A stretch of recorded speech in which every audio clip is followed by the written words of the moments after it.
who has been an ambassador and has been in the diplomatic areas for a long time.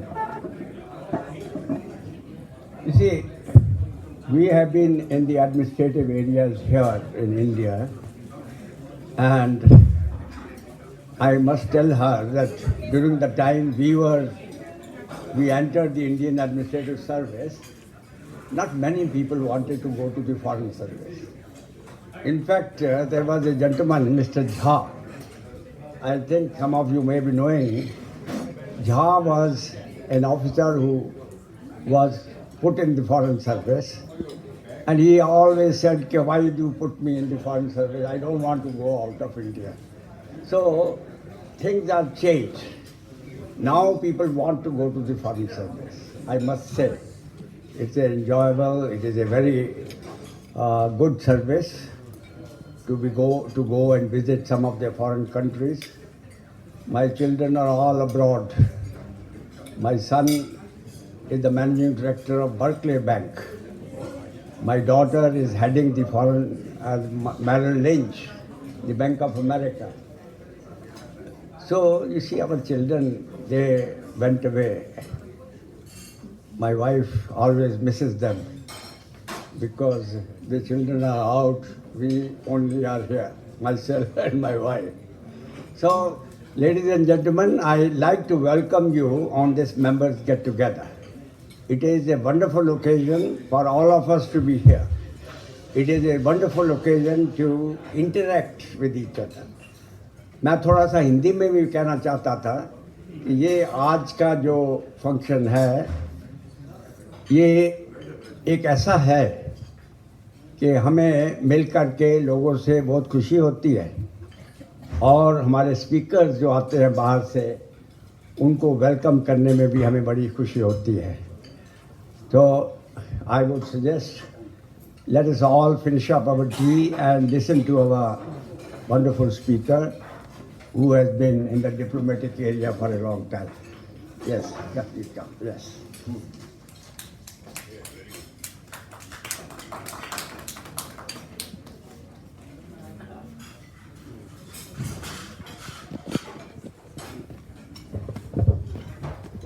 It's an honor to have Ambassador of Mexico, Miss Melba Pria, to speak to us this evening.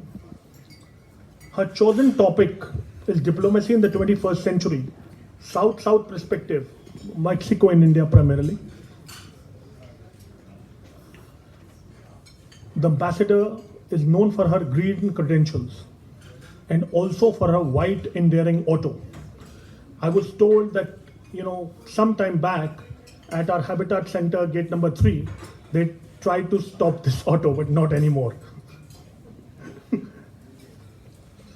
The auto owner and the ambassador are one of the most famous personalities in our national capital, if I may say so.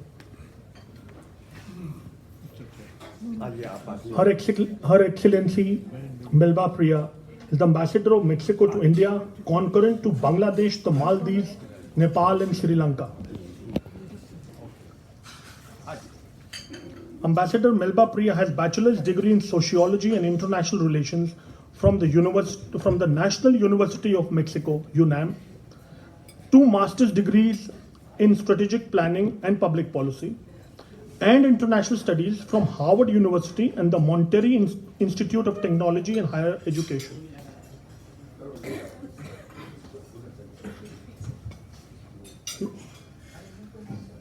Hi, please. She has had several assignments at the Ministry of External Affairs. She also served as the Director General of the National Indigenous Institute and headed the special delegation of the Ministry of Education in the state of Chiapas. She had been the head of the cultural promotion at the Mexican Institute of Social Security. She served as the Ambassador of Mexico to Indonesia from November 2007 to April 2015, when she became Ambassador of Mexico to India, Bangladesh, the Maldives, Nepal and Sri Lanka. I, Raman Chadda, On behalf of members of India Habitat Center, welcome the Honorable Ambassador and will moderate the question answer session after her presentation. I'm sure, as I have, all of us have long awaited this interaction with Her Excellency. Please. Good afternoon, everybody. Good afternoon. I am between your tea and me, so I'm really sorry, and I'm really sorry that some of you have to be standing. As it was said here, I am the Mexican ambassador to India, and I'm very happy to be here. I'm very honored to have been invited to members meet. I am not a member of the Habitat Center, but I have benefited a lot from the Habitat Center. Not only because I have visited most of your areas and restaurants and all of that, but also because we have had many events at the Habitat Center. So I thank the members and the Habitat Center administration for having such an interesting and important place for even for non-members to be part of the Habitat Center. I chose a topic that I hope is of your interest. I am going to walk around because I don't want you to see me. I mean, I want you to actually look at what is being screened here. So don't mind me. Put a face to a name. I'm quite good looking. It's okay. You will see me around, but don't look at me. So I'm sorry if I dance around and I'm restless and, you know, as they say, I'm not normal. Or, well, that's what my mom used to say even when I was a child. So, diplomacy. What does diplomacy actually mean?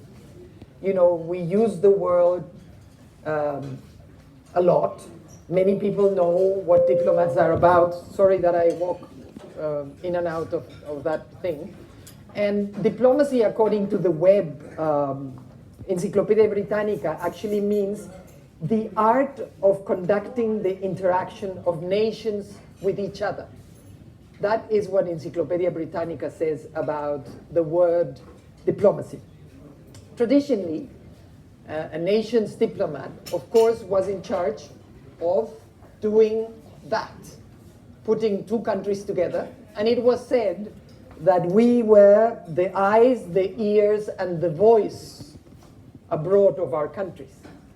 But today's diplomacy needs something more. It also entails that we are the brain, and the hand, and the hug, and the heart, and the smile. It is much more than war or politics. It is about making people meet. It is about the interest that I can awaken in you about my country. So it is much more than just government to government, but much more about societies to societies.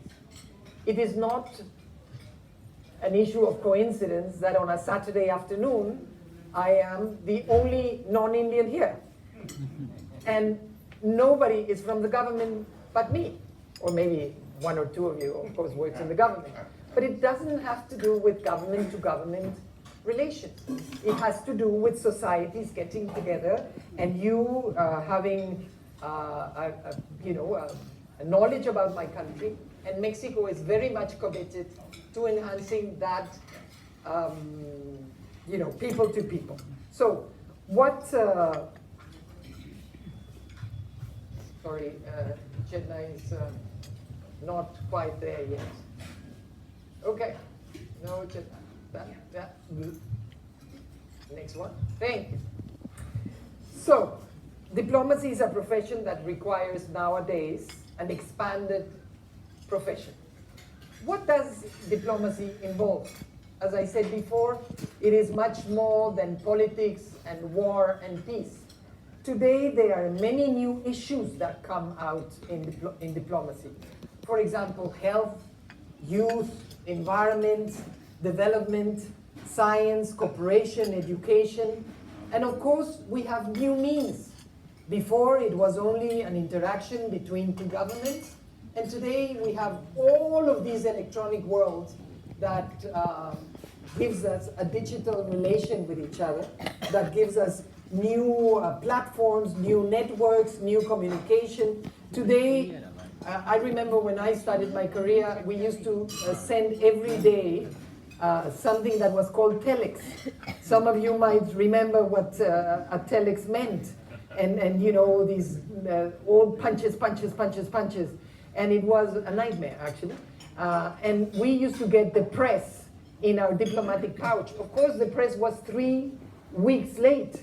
And we were, you know, almost reading history. But that idea that you were reading the press of your country was a big of excitement. And we did exactly the same thing.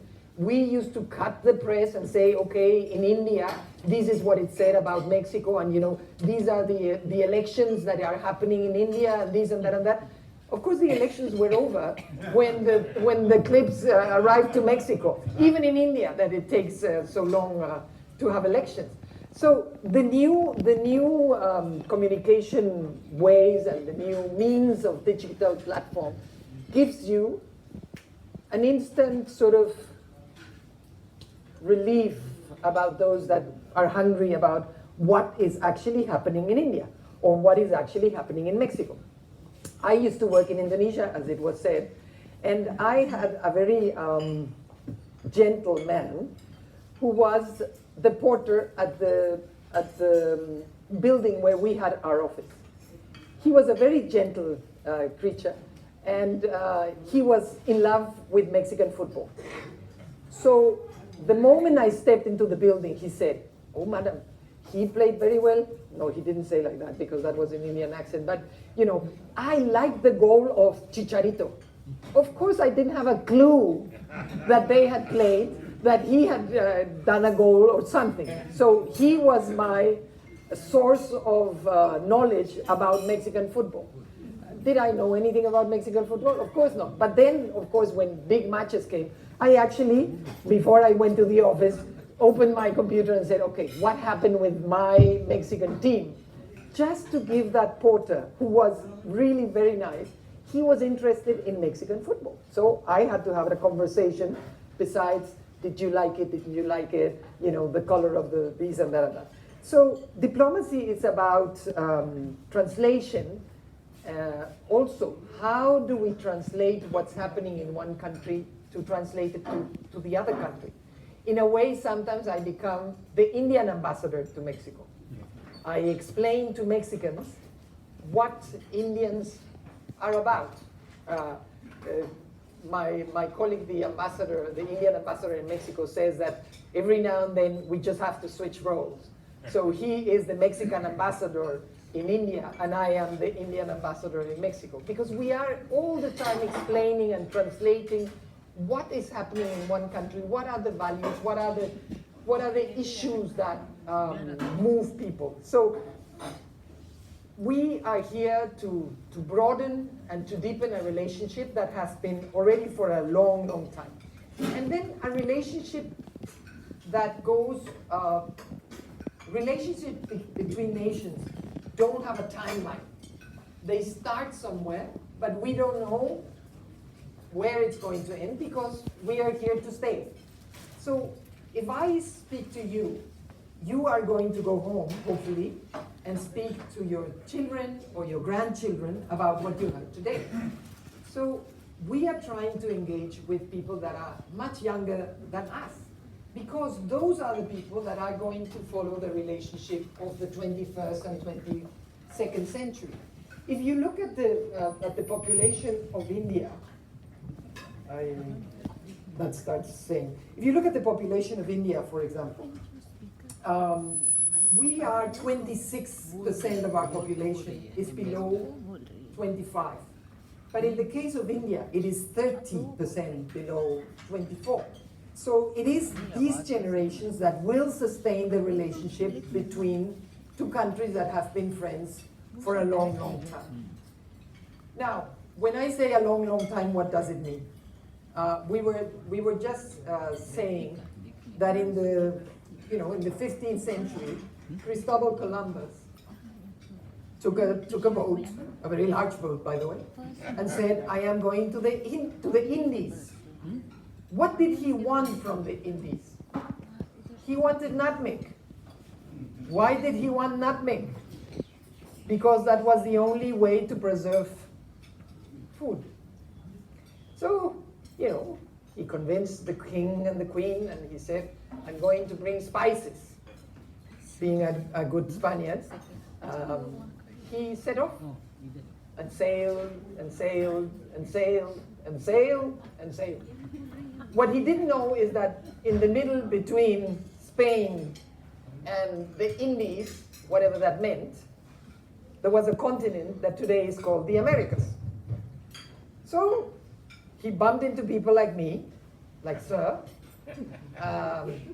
You know, we have very nice colors of skin, very shiny hair, and they said, oh, we found the Indians.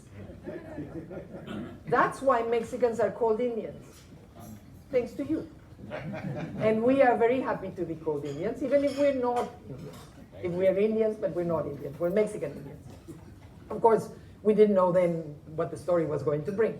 So that was the first time that Indians and Mexicans met, meaning the translation of the Spaniards saying, we found the Indians. It took a little longer for us to meet, of course. But then we are two nations that are very civilizatory nations. We are older than time, but we are also members of today, what we would call the G20, and today's architecture of the world, that is the modern architecture of the world. So in Mexico was the first Latin American country that recognized India as an independent nation. And it was in 1950 when we opened our embassy here. What happened in the 1950s? You sent a very prominent ambassador to Mexico. The ambassador of Mexico, the ambassador of India to Mexico was the sister of your then first prime minister. So we were very honored to have her as the first Indian ambassador to Mexico. Then, of course, we sent an ex-president. So a former president of Mexico was the first ambassador to Mexico. So I've had these very enlightened predecessors. And then you got a crazy Mexican like me. But that's another thing. Indians' Green Revolution and your problem with wheat and the problems that you were having with yields and not being able to have good crops was made with Mexican seeds from Sonora. So we are very happy that it was the Indian Green Revolution was done with Mexican seeds. Then of course we have had CIMIT being here and everybody helping us out. And our relations have been moving steadily forward for many, many years. Another very prominent Mexican ambassador that you had was, of course, Octavio Paz. Octavio Paz was later a Nobel Prize for Literature and a very prominent gentleman. And we are, you know, despite our geographical distance, we are very much alike. We are culturally alike, we are very much diverse, we are countries that see into each other's eyes. We share many, many values. And the values that we share have to do with, let me call it, old values. And when I mean old, I don't mean ancient. We share the values of a family, we share the values of tradition, but we also share the values of democracy. And when we say about values of democracy, I was talking to some of you. The National Commission, Electoral Commission of Mexico is here and was here and is looking at your elections. And it has been very interesting for us to look closer at your elections. Of course, we look at them, but technically, how do you organize an election of 800 million people? You know, of course, some of you might think that it's not a big deal, but when you come from a country when when you are organizing an election for 80 million people and suddenly arrive in a country where you are organizing an election for 800 million people, it is amazing what you do. We were the only Latin American country among the election and managing boards that came to observe your elections, and we are very honored to have been that. So how do countries interconnect? How do you interconnect when you have a relation and a diplomatic relation? Of course, you have an ambassador here, you have an ambassador there. Of course, you have a whole possibilities of programs, etc., etc. But, for example, last week I was in Bangalore.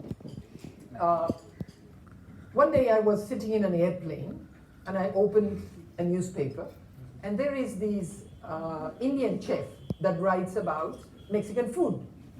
And I say, I have to know this guy. Who is he? So I write to him and I say, hello, chef, I am Melba Pria, the Mexican ambassador, this, that.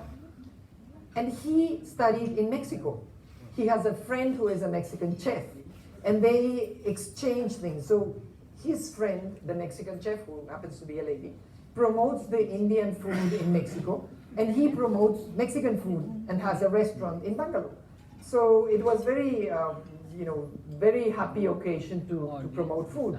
A couple of months ago, we had a festival, a food festival, where we presented mole. Some of you might have had mole. Mole is a we used to call it mole, the Mexican curry. Because how do you explain curry? It's a soupy thing that is a masala of spices and many other things, and you put whatever you like inside of it. For Mexicans, that is mole. For Indians, that is curry. So we called our festival Mole, the Mexican curry. Of course, spices are spices, but we use them differently. And then you say, well, you put stock in it, and depending on how hearty you want it, you put more or less, water or stock in it. So Mexican mole is that. So food is something very important for us. I always say that Indians and Mexicans are two cultures that know the difference between spicy and hot. Spicy is, tasty. Spicy is anything but bland. Spicy is happy. Spicy is mom. Spicy is home. Spicy you smell.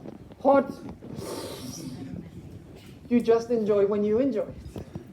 And it gives that tangy, you get up from the table and you say, okay, this was good. So these two cultures are very much interconnected with food. Then we have flights. I mean, maybe some of you went to Mexico or knew about people that went to Mexico 30, 40 years ago. And it was like, oh, you're going to Mexico. Like for us, you're going to India. Bring me a postcard from the Taj Mahal. There was no internet, there was nothing, black and white TV, and having a card from the Taj Mahal was everything you wanted in life. And then now we have daily flights that make one stop, and if you leave India in that ungracious hour of 2 o'clock in the morning or at 3 o'clock in the morning, you are in Mexico at 7 o'clock at night. Why? Because of the time change. Of course, when you come back, you lose that half a day, and so it takes you 2 days to come back. But it's the same, 17 hours, 18 hours to come. So more and more connection with tourism. Mexico is, according to the World Tourism Organization, the 6th most visited country in the world. And we had 26,000 Indians coming last year. Many for businesses, many for tourism, but whatever the reason was, many more Indians are coming to Mexico. Now we are, en vogue for the good, fat Indian weddings. So we have Indians for a week that come. It was very interesting in the embassy. We had a request from a hotel in Mexico to import horses. And we said, horses? Why would you import a horse to Mexico? You know, we have black, we have white, we have brown, we have whatever colors the horses have. If they come in pink, we have them in pink. But guess what? Their ears are not like that. So if I want my groom to be real North Indian, well, he needs a white horse with the ears like that. So tourism is one of the things that we interconnect very big time. So if you have an American visa, if you have a Canadian visa, if you have a Schengen visa or a Japanese visa, you do not need a Mexican visa, and do come and visit us. We love tourists, and we're very good at tourism. Last year, as I said, we received 26,000 visitors. Another thing in which we interconnect, of course, is in economic relations. What does economic relations mean? Economic relations between two countries mean money. But what do I mean by money? It means that maybe her son or my daughter are working in a company, and because they are working in that company that has relations with Mexico, she has a better job than before. Just to tell you a story, and we were talking about this a little while ago. Mexico is today the economy number 15 according to whoever makes these decisions. India is economy number 8. And whatever forecast people do, they say that Mexico will become now economy number 8. And of course, India will become economy number 3. So this is very important that we have trade.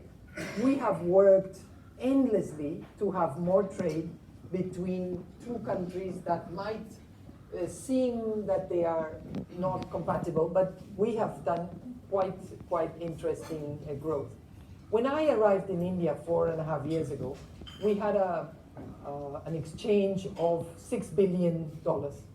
Today, 4.5 years later, when I leave, we have passed the $10 billion mark, and that is a lot of work in both sides.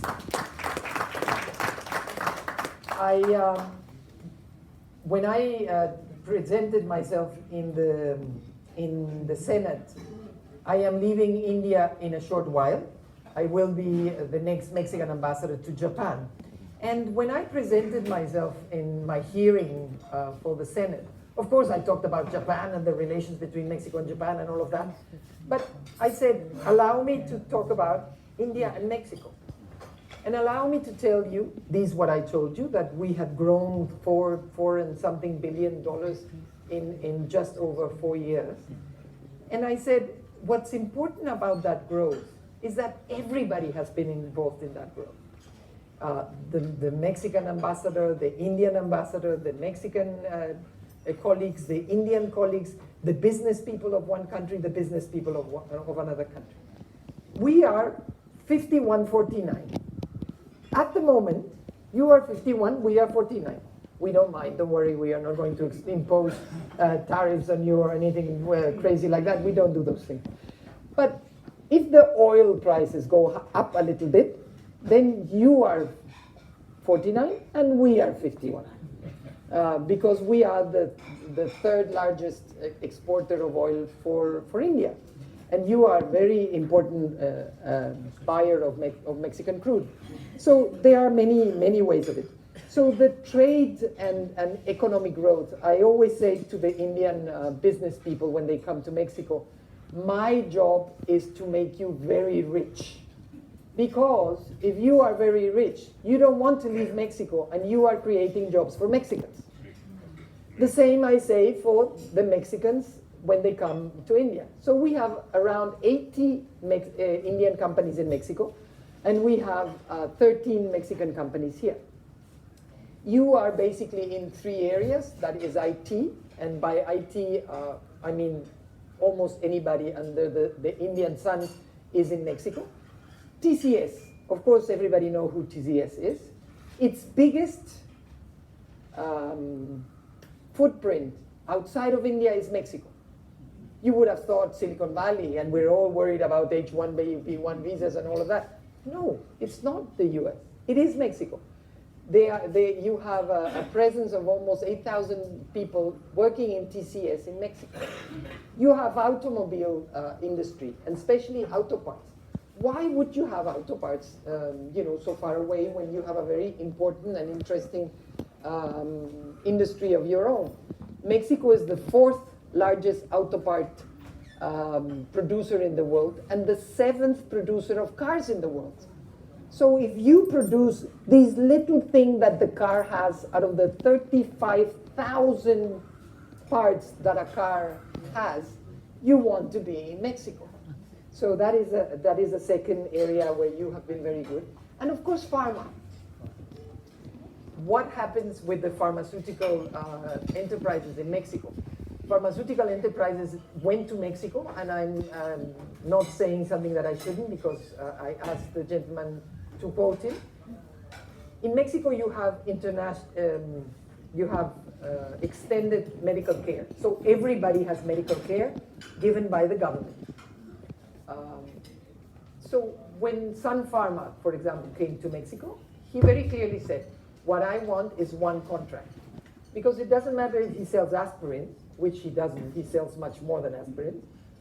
I will have 130 million people covered by my aspirins.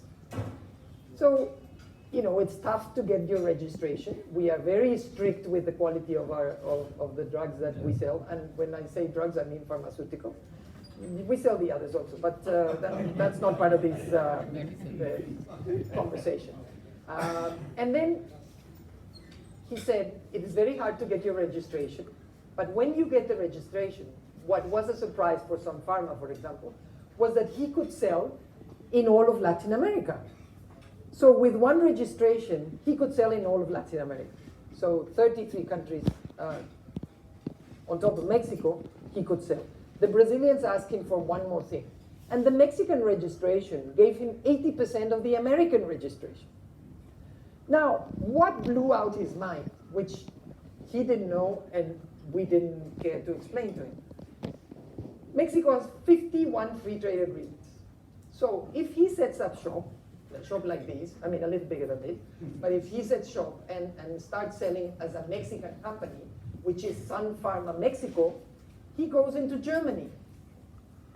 Why is it so important for Sun Pharma to go into Germany? First, because he doesn't have any duties and any taxes.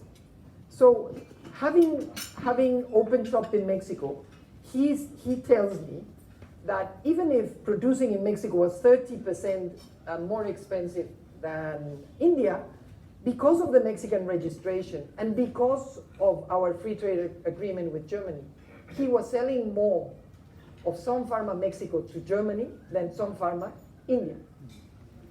And that happened with 51 countries. So those are the 3 areas in which you have been really, really good. Now the Mexican companies in India. The Mexican companies in India also have auto parts because you are very good in auto parts.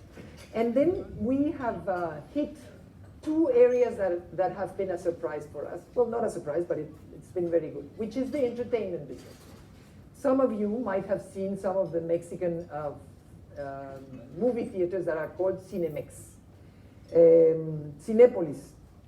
Cinépolis is a very big, the second biggest chain owner of cinemas in the world, and one of the 4th biggest cinemas in India. So it's been very interesting to see how a company that is a movie theater owner has so much impact in India. And the second one is Kidzania. Kidzania is a theme park for children. And that theme park for children, and maybe some of you have taken either your children or your grandchildren to Kidzania. There is one in Noida and one in Mumbai. Very, very soon we will have hopefully one in Bangalore. It is a theme park for children that shows them the world of adults. So you go in there, and you are not allowed to go in there. I mean, you are allowed to go in there, but you're not allowed to play. And our children get money. And then, they go out and buy something, they have to pay, and then suddenly they don't have any more money because they've been spending. So if they want more money, they have to work. So they can be firefighters or veterinarians, or they have to be bakers, and they actually, do firefighting or do veterinary work or are bakers or whatever. Some of them are pilots, and they actually have to work to get more money and then to go out and party. They want to be singers, so there is a theater and they sing and they dance, and it's a very interesting sort of thing. So Mexico, as I say, is an oil-producing country. We have very good relations in that area with India, and it's been a very interesting and beyond business. Our countries are getting to know each other by either doing business or doing other things with each other. So that has been a very interesting thing of trade and investment. Now, what are the other things that we do? As I say, we not only do business together, but we are also valued friends. In Asia, more than in any other part of the world, and of course in Latin America, it is very important that you trust people. Maybe in Europe or in the US and Canada, you're very clean-cut, you do this, you do that, that's it. But in our cultures, where warmth is part of our values, you are very interested in knowing each other. So a valued friend is always someone that you will call, a valued friend is always someone that you will trust, and you will prefer to do business with a valued friend. And also we believe that valued friends have to somehow recognize each other. So it didn't matter if it was the foundations of trade and investment and science and technology, we also recognize our friends. So last year, we gave out what we call Águila Azteca. If I translate that, it would just mean Aztec eagle. You'd say, okay, what does that mean? In any valuable term for something that you might understand, it is almost like a knighthood, but it is our highest civilian award that we give to you. And what we did was give it to a very interesting mixture of friends. Mr. Singania, who is the chairman and managing director of GK Tires. Why would we give it to Singania, GK Tires? He makes tires. Well, many years ago, he went to Mexico. He was the first, let's say, modern Indian that went and invested in Mexico. He bought a very big factory of Mexican tires that was called Tornel Tires. He decided not to change the name. So now it's called GK Tornel. He decided it was a very important and good company, but also you don't sell your company if it doesn't have problems. But so it had its problems. So he bought it, and he decided not to shut it. He decided not to do, of course he did re-engineering because that's what he needed doing. And he kept the brand, he kept his trust in Mexico, and now he is maybe the second largest, or if not the first largest, Mexican tire company in Mexico, GK Tornel. So we gave it to him. Then he of course, gives tires to Renault and Chrysler and Fiat and everybody there. So 1,000 Mexicans work in GK Tornel. So if I have to choose somebody that gives jobs to 1,000 Mexicans, I choose Singani, and that's why we gave him an award. Then who else would we give recognition? Elabad. Elabad was the first Indian ambassador, the first woman Indian ambassador, of course after the first one that you had that was so prominent. And it was very interesting, her story or her history. She was the Indian ambassador to Mexico, and then she was the spouse of the Indian ambassador to Mexico.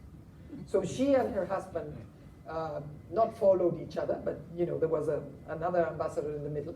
And it was very interesting that she actually became the spouse of the ambassador, but helped him immensely. And we suddenly had the fortune of having two Indian ambassadors, one that was the former and one that was the current, but a spouse that knew everything about Mexico, that did a lot on cultural relations, and therefore, Ambassador Chokila Aya was the person that we chose. Then we had Elabad. Elabad, who is she? She created Sewa. Sewa. And what does she say about Mexico? I mean, what does Sewa have to do with Mexico? When she was thinking about Sewa, and when I say thinking, I mean, she was already an activist, she was already talking about women being out, self-employed, and to have that capacity of working together as a self-employed organization. And she went to Mexico to the first women's forum back in the 80s. And it was in Mexico that she suddenly realized, talking, and this is something that she says, it's not something that I say, that she suddenly realized how to do it. And so for her, we look up to her and she looks up to Mexico, which is a very unusual thing. And here you have this incredible woman that creates the Self-Employment Women Association of India, thinking that many of the things that she was thinking, it was in the discussions with Mexico and with Mexican women that came to be what later was, of course, Sewa. We look up to her. We always say, if we had a woman like that in Mexico, we would have the capacity and the possibility of having also an association like that. Now, again, what are the things that reconnect people? Art, culture, education. Bilateral cultural exchange are very, very important. We were just saying that we have had a Mexican film festival in IHC. We bring poets, we bring painters, and it was Satish Gujral, the first, maybe not the first Indian, but one of the first Indians for sure, that in 1952 went and studied with Frida Kahlo, Diego Rivera, and Alfaro Siqueiros. If you see some of his work in that time, and you don't know who he is, you would think that he's a Mexican painter. Gujral really, really represented his talent through a Mexican language in what he was painting. So that was a very important part of our relations. And today we have many other things. Of course, yoga, Bollywood, and all of those things that some of you like and some of you don't like are there in our cultural relations. We have a very important cultural festival that is called the Festival Cervantino, the biggest and oldest festival in Latin America. Last year it was India, the invited country, and we also have the second largest book fair in the world that is called Festival de Guadalajara, the Festival, well, it's Guadalajara International Book Fair. And this year, again, India will be our guest country. And as I said, we had the Mole Festival, we have all sorts of things. So culture is very important, but academic exchange is vital. When I say academic exchange, I mean young people going to my country and studying, and young Mexicans coming to India and studying. Why is it so important to study in another country? First of all, because you learn what you have to learn. You go to a university, and many universities are good, but you also learn about the culture and the people. You also learn the language. Language is much more than just words put together. Language is the layers that a country has. The difference between a house and a home is the language that you learn when you live in a place. People say, but you've been traveling to India so many years that, now living in India is like a free ride. And I say, no, because when you are in India and when you talk to Indians and when you live like an Indian and when you become an Indian, you enter in a place. I was in Mexico in April, more or less 3 weeks. And a friend of mine come week number 2, a friend of mine says, I haven't seen you, why don't we go out and have lunch? I say, oh, I'd love to have lunch. So she, she calls me, sends a message, etc. And then she says, okay, what do you want to eat? And I say, Indian. She looks at me and she says, we've lost you. I say, what do you mean you've lost me? You want Indian? I say, it's the second week that I've been having Mexican. I want Indian. So there you go. What I wanted was a good old dal, and made the Indian way, and a chapati, even if we have tortillas. So she was very surprised that I wanted Indian. So exchanges of students. We have also very important exchanges of people that do research, real research. So the Indian Institute of Science, of the IIT of one place, or the IIM of another place, or Delhi University, or whatever university, they have exchanges with scientists. And when I say scientists, I mean hardcore scientists and other type of scientists, and have worked together in different ways of doing things. So DST and our Mexican DST that is called CONACYT give out money for research, and many agreements are active between universities. Hopefully this year we will be able to do a rector's meeting, or what you would call, higher education heads, so that they can meet and they can work in their agreements and working together. So, it is very important that we have these exchanges. Now, as I said before, there are many new themes in our relation between two countries. Environment is one of them. In 1992, Mexico City was the worst, someone said that Mexico was the most polluted city in the world. I was not a kid, but I was a young person in 1992, believe it or not. And we lived through those years of gray skies and choking. Mexico City is 2,000 meters above sea level. We live in the basin of a valley, and the conditions can be quite unhappy there. They could then.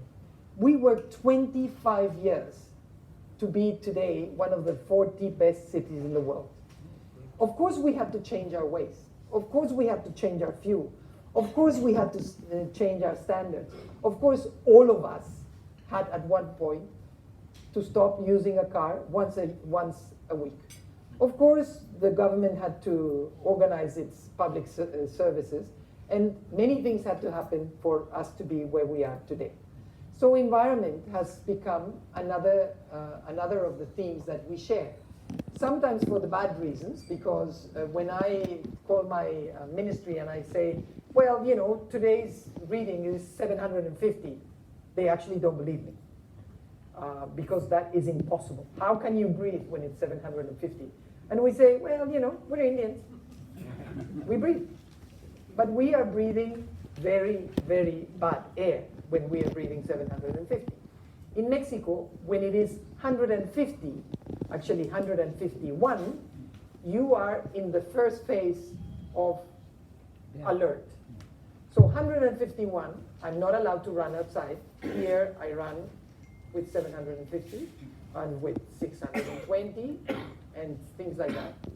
In Mexico at 150, the police will stop me and say, you cannot run.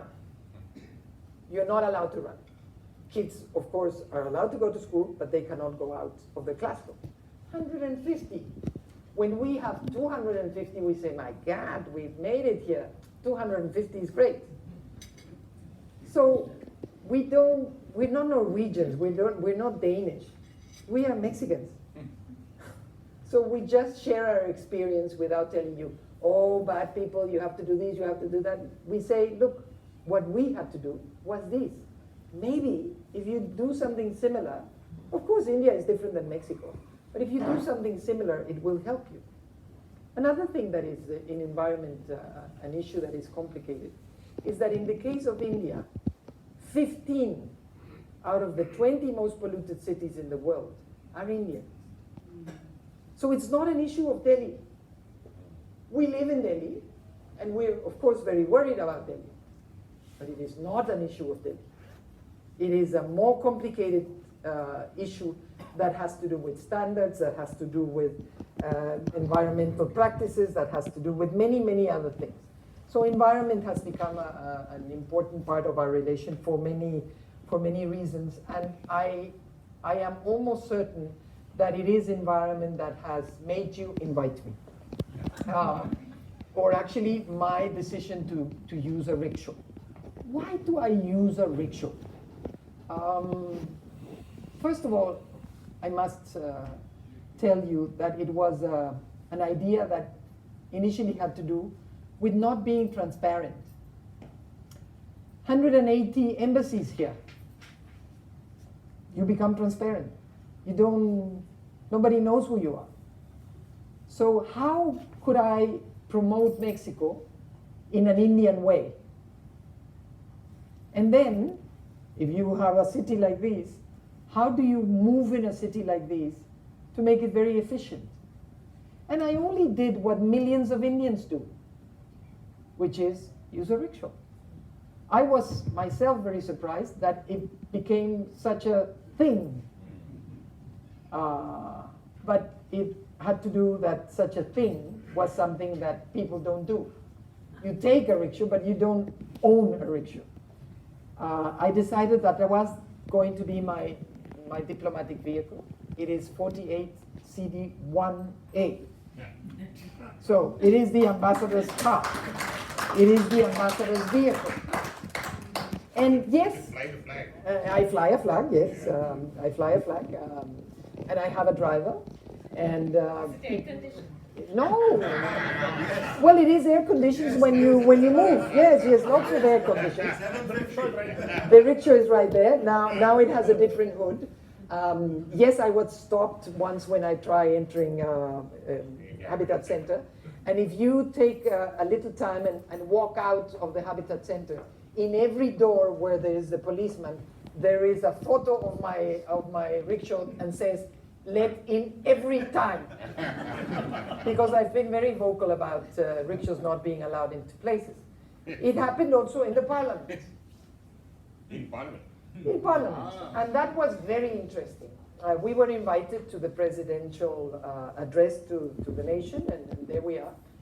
And a young man who was absolutely marvelous said, "I'm sorry, Ambassador, door number 1, no three-wheelers." And I said, "Okay, tell me what's the door." No. So he said, "But we have a vehicle. Can you step out of your vehicle and we will drive you?" I said, no, I have a vehicle. So, yeah, but regulations don't allow you to use this door. I said, "No problem. What is the door?" "No, Ambassador, you don't want to go through that door." I say, "No, I don't want to go through that door, but my vehicle cannot go through door number 1. So he was very patient, and I was, I was actually saying, "Poor guy." So I was allowed to go into door number 7 or door number 8. Chaiwala, all the wallas were there. And the Mexican walla, of course. And so I entered Parliament through door number 7 and 8.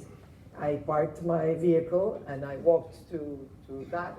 And then I wrote a letter to the Speaker of the House saying, "Madam, I am very grateful that you invited us all to your house, which is the house of the people.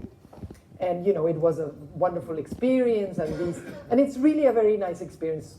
I'm sure some of you or most of you have seen it at least once in your life in the TV. And these guards are everything is beautiful. And at the end I said, yours truly, Melba Pria, Mexican ambassador, lulala, P.S. Postscriptum. How is it that the vehicle of the people is not allowed in the house of the people? Best regards, Mexican ambassador. 3 days later, I got a letter saying, anytime you want to come through door number 1, you can come through door number 1. And then my second question was, is it only my three-wheeler or every three-wheeler? But then I decided that it was a little far-stretching and maybe it wasn't such a good idea to push it further. But it has been a very... exchange with the Prime Minister on the three-wheeler. Yes. But the Prime Minister always allowed me into his house, as did the President. Rashtrapati Bhavan was never an issue. You know, they never stopped me anywhere in Rashtrapati Bhavan.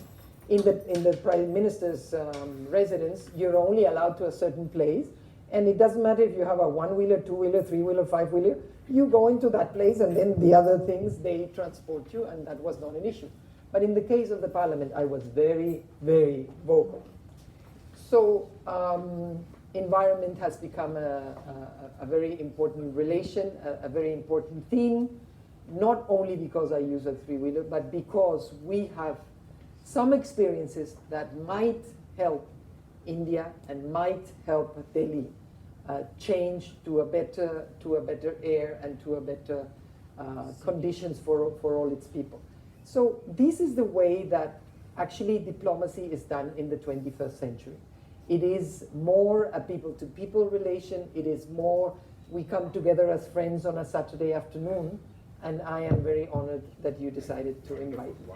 Thank you very much.